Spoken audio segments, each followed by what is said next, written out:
What's going on, Babylonians? It's me, Songs of Rage, and I'm back with some more synced content to bring to you. Now, today we're going to be having a chat over possibly my picks for the 3 main builds that you should be focusing on to be able to tackle the majority of the PvE content. Now, I do think these 3 are going to be probably the most, top tier viable out of all the choices in terms of, being able to have a look through the database, in terms of, mirror and everything like that. I think out of everything that's pretty much on offer in terms of selection, these are probably going to be the 3 kind of, main categories you want to start working yourself towards, and then you can start branching out from there, being able to go into side bundles, be able to go to side categories to be able to tailor it a little bit more to how you kind of like it.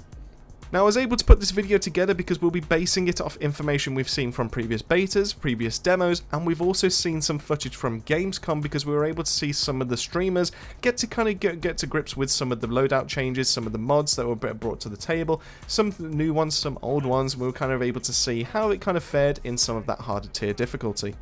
Now, this video wouldn't have been possible without the help of a streamer called AloneIQ. AloneIQ is a Twitch streamer that is basically an avid fan of Synced. They've been around in the Discord for over a year as far as I'm aware, and while they were over at Gamescom and they were streaming, I did ask them to see if they would be able to give us the footage for this video so that I can actually go through all the mod library and start discussing it. Now, while some of the mods were left out because they weren't unlocked on the account that he was able to get access to, honestly, this video we wouldn't be able to do anywhere near as much in depth if it wasn't for the help of Alone. So if you do enjoy this video, if you do enjoy Synced, make sure to go check them out. I will drop their link in the video description below.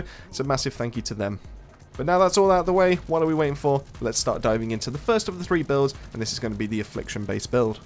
Now, if you've played Synced before, whether it's through a demo or whether it's from the betas that are in the past, then you're probably well versed and understand how the Affliction-based build kind of works. But if you're not and you're brand new to the game, then let me tell you how it works. It all revolves around being able to put a couple of damaging afflictions onto the same target, and once they're taking damage over time from these afflictions, then they will be able to then detonate, dealing a certain chunk of damage to their health bar. And once if it doesn't actually kill them because of how strong this is, then it will leave them with a tiny sliver left over for you to then mop up. This gets amplified because we do have a mod that allows us to be able to spread those damaging afflictions to other nearby enemies, meaning that we don't have to start focusing on spraying and praying throughout a whole crowd. We literally can just start focusing on one elite, and the elite will then do the rest for us, spreading it out to all the other nanos that are nearby. Now, the main package of this is comprised of 4 mods, and we will be having a chat through all those 4, but we have seen another category added since the last demo, showing us that it potentially could give us a little bit of a bump to the variability and the usefulness of this build. So the first of the main mods that you do need to worry about is going to be Affliction Extender. This one is applying an affliction to a nano will extend the affliction duration by 8 seconds, and it will also increase your damage over time by a nice 10%.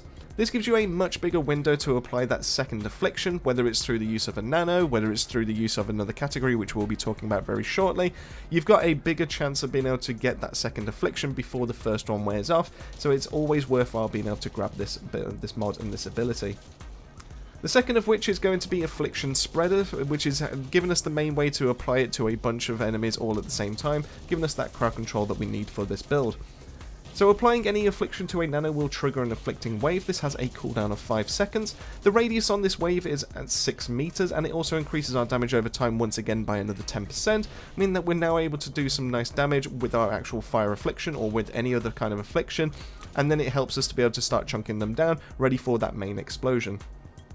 Now, speaking of the main explosion, that's the next mod we're going to be having a chat about, and this is going to be Conflicting Afflictions. What this does is nanos will suffer damage when a second affliction is applied. This also has a cooldown of 8 seconds, meaning that it's a little bit on the longer side, so you probably need to worry about that, but just keep in mind that that cooldown is per nano, so it's almost like an internal cooldown on every single target, so it doesn't mean that you can only get one of the nanos to detonate every 8 seconds. It will apply to all the nanos at the same time.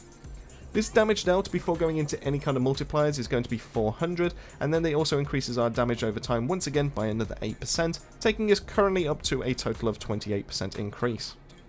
The last mod that we do need to talk about in this build is not in the Afflictions category, it's actually the one under, which is going to be Broken Armor. And what this does is it breaks armor when you apply any affliction to a nano. This has a cooldown of 10 seconds. This does have a trigger rate of 50% as well, and this also increases our shield damage by 20% as well, just in case we don't actually get to break the armor from this actual trigger.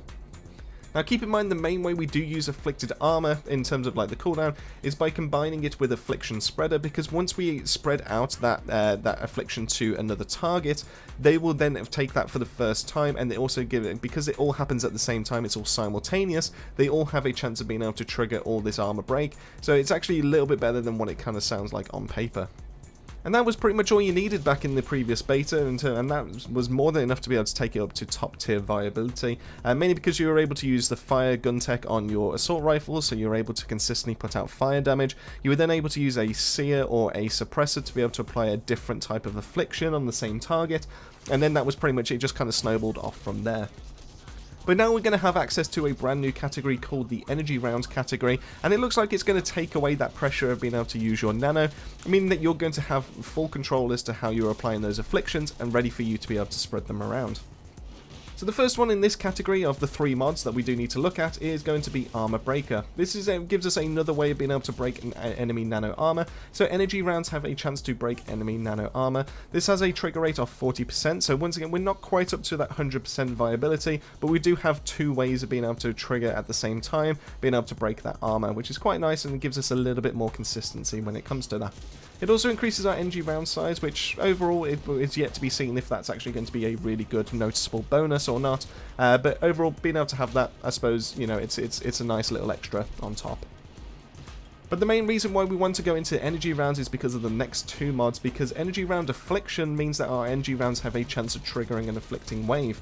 This is only 60%, but it does mean that we have another way outside of the cooldown of what our affliction spreader is able to do, meaning that we have a way of being able to spread our afflictions a little bit more.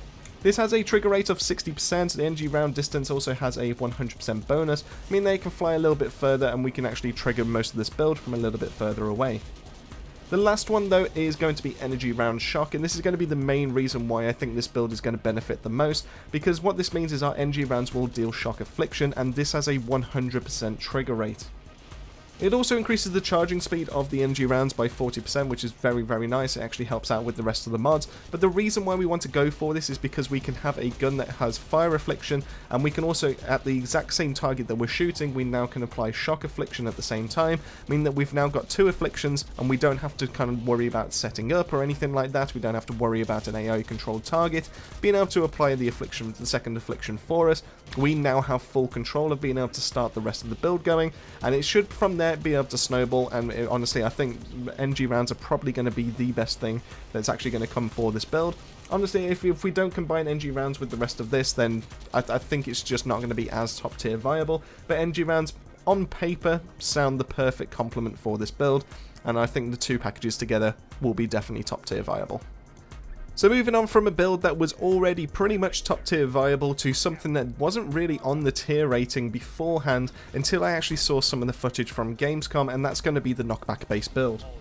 Now in the past this was probably one of the most fun builds to mess around with, because how this one kind of worked was that you were able to use like shockwaves, you were able to use shotguns most especially, to be able to start sending enemies flying left, right and centre into walls, into each other, and then once they hit some kind of geometry or some other object, they would then take an extra damage multiplier on top of it, and it pretty much was enough to be able to wipe out pack nanos. It was pretty much a game over for Elite.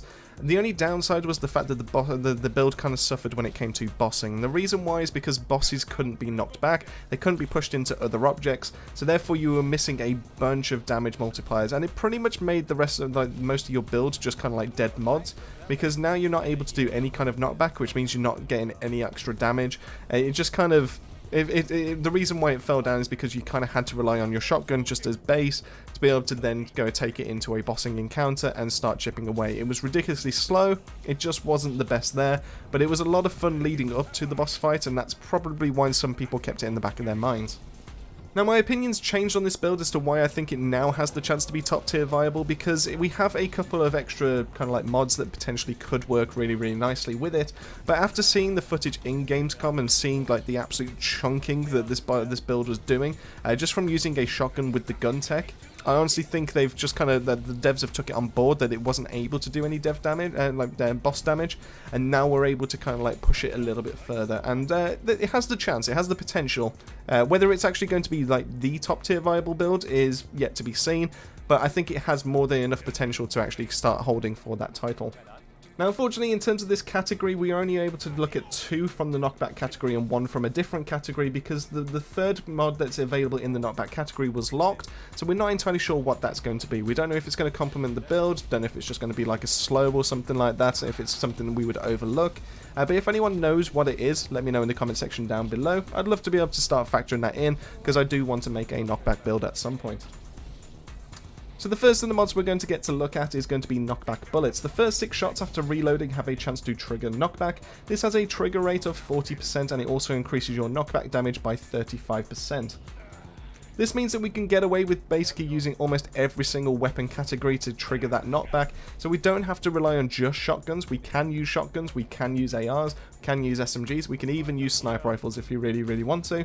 The main weapon category I'd tell you to avoid for the time being is going to be LMGs. The reason why I say for the time being is that because the long reload is probably going to make this build suffer if that's the case, because after 6 shots with this massive magazine, you're not going to get any benefit from this mod whatsoever. Now, the reason why I'm kind of a little bit dubious to save LMGs is because we have Park. Park is able to instantly kind of like regen some ammo into the magazine if you're able to get a weak point or a kill with his ability. The reason why I'm kind of curious as to how this is all going to work is because it states that it needs to reload, but technically we're putting ammo back into the magazine, so is it actually the first 6 shots in the magazine, or do we actually need to go through the reloading mechanic? If it's we have to go through the mechanic, then it's not going to be worthwhile on LMGs whatsoever, but if we can get away with the first 6 shots to do it, then Park is actually going to be a pretty good shout for it, because we'll never have to have that downtime, and he can stock his LMG all the way back up to full pretty consistently. Now, the second mod to be able to help out with this is actually going to help with the whole build, and that's going to be called Pushback. You gain the ability to start chaining knockback strikes, and this allows us to maximum knockback an enemy by 4. So now we're able to push them 4 times into a wall. We're able to take them across a room if we need to. So we're able to push them into anything we basically need to. And it also increases our knockback damage by 40%. So I would recommend, if you are able to find a copy of Pushback, if you're able to find a mod that you can put into your loadout, or if you're able to grab it from the exchange, this is probably going to be one of the main ones that you need to worry about to be able to help out with the rest of the build. I think knockback is pretty much vital if you are going for a knockback build. Now, the last mod that we do need to talk about is going to be found in the explosives category, and this is going to be called Knockback Explosion. Nanos may trigger explosions during knockback, and this has a very short cooldown of 1 second. This also has a trigger rate of 80%, which is kind of consistent, to be fair. It's just high enough that it's definitely worthwhile being able to pick up, and it also increases your explosion damage by 50%.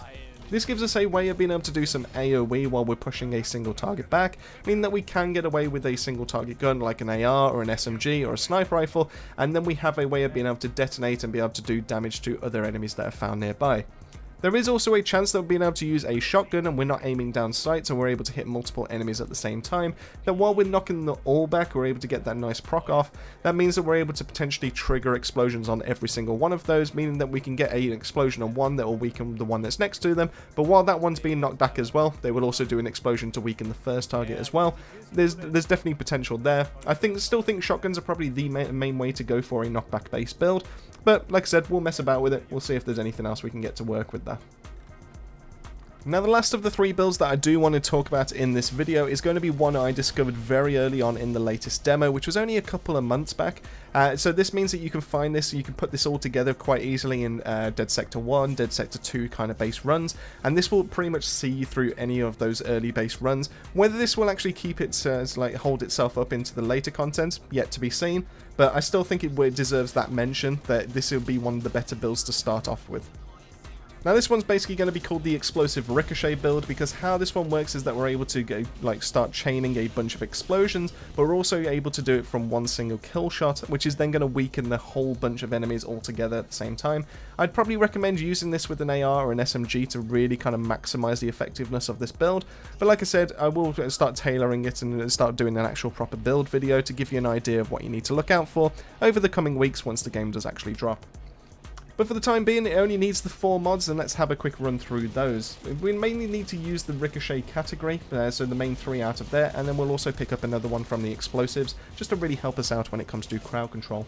So the first we'll have a look at is Armor Ricochet. The first 3 shots after reloading have a chance to ricochet between nanos, and it also breaks their armor.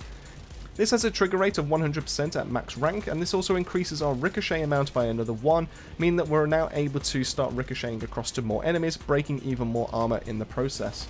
But the real DPS comes from the next mod, which is going to be the Explosive-Ricochet, where kill shots can create a ricochet between nanos, triggering those explosions. This has a trigger rate of 100%, it also increases our explosion damage by 50% at max rank, meaning that we're able to do even more damage once we start triggering all these explosions. So the idea is that we kind of want to get enemy nanos like in a group in front of us. We want to shoot into the very head of that pack, so if it's like a minion nano, that's absolutely perfect, because we want to get a kill shot, but we also want it so that the nanos are all lined up, so the ricochets can find multiple targets as they start making their way through the pack. This will then start breaking armor, this will then start planting explosives, and then once those explosives detonate, they will then deal like AoE damage to the rest of the group, starting chunking away elites, starting to pretty much decimating any of the minion kind of like pack nanos, and you'll be absolutely laughing your way through. Now, the last of the ricochet mods that we do need to have a talk about is primarily used for its second feature rather than its first, but we still get a little bit of a benefit from the first. So the slow ricochet means that bullets ricochet between nanos and slowing them. This has a cooldown of 1 second, so it's very easy to be able to get this back. It doesn't require a kill shot either, which is also kind of nice. But on top of that, the ricochet amount is increased by 2, meaning we can plant even more explosives, and we can also break even more armor with the first 2 mods we've already looked at. Now, the last of the mods that I do want to have a look at is not specific to Ricochet, but I think has some really nice synergy with it because of how it's worded, and that's actually going to be Parting Gift. Nanos killed with bullets also drop explosives. This has an explosion radius of 8 meters, which is quite nice. This also has an additional modifier to our explosion damage by 50%, which is not only going to help us with our Parting Gift, but is also going to combine with our Explosive Ricochet, so that both of those combine together to give us an extra 100% base damage on their respective explosiveness. The reason why I really like Parting Gift is the fact that we have to get a kill shot with a bullet, but because of how the ricochets are also worded on their mods, it also sounds like they're still treated as bullets, so if the ricochet does get the kill itself, then they also have a chance of being able to drop another explosive, and that means that we can start chaining explosives, we can start doing the ricochets dropping explosives themselves, but the ricochets, if they get a kill, can also then get one of these Parting Gifts to drop as well, and that means we're going to basically nuke the whole screen in front of us if we manage to get this to work right. So this one, out of the builds, kind of does require a little bit more of a setup, just purely because you need to be able to train the nanos in front of you. You need to make sure you've got them in a certain area rather than just sporadically spread out and everything to really maximize the effectiveness of this build. But once you get it down, once you get it right, this one will actually see you through the majority of those early dead sectors, and it's probably one of the better builds to be able to do so. But there we go, that pretty much wraps it up on my current video in terms of the 3 best builds that I'm probably recommending that you start building yourself towards when it comes to Synced, based on previous experience, based on what we've seen at Gamescom, and just from having a read through the database. So now I want to hear from you. Let me know in the comment section down below which of these builds do you think is probably the best one to start working your way towards. Have you used any of these in the past? And if you are a veteran player, is there any other builds that you think I've potentially missed out of this list? Massive thank you for making your way to the end of the video. Massive thank you to the Babylonian family, as always, for their continued support. It really does help the channel out. And if you did enjoy this content and you want to see more from ourselves when it comes to Synced, then make sure to drop that like and subscribe so you can find your way back to the channel. But with all that said and done, it just leaves me to say, keep yourself safe, keep yourselves well, and I'll see you all on our next video.